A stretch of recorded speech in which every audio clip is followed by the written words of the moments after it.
曾几何时，一个商人要去另一个城市出差，离开之前，他问他说话的鹦鹉：“我能为您带来什么？”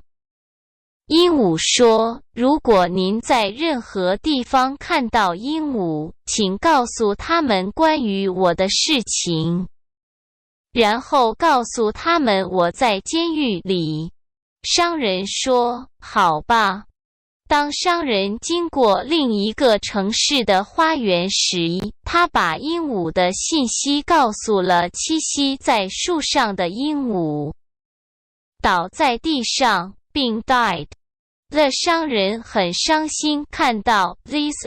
几天后，他回到了家。他告诉他的鹦鹉整个故事。听完这话，鹦鹉落到了笼子 died。 The 愤怒的商人把他扔出去的笼子把他扔了。突然，鹦鹉飞走了，栖息在树上。他对鹦鹉说：“这是什么欺骗？你为什么以假借口去死？”这只鹦鹉说：“哦，傻瓜，花园里的那只鹦鹉也发出了死亡的自由的信息。自由的天空。”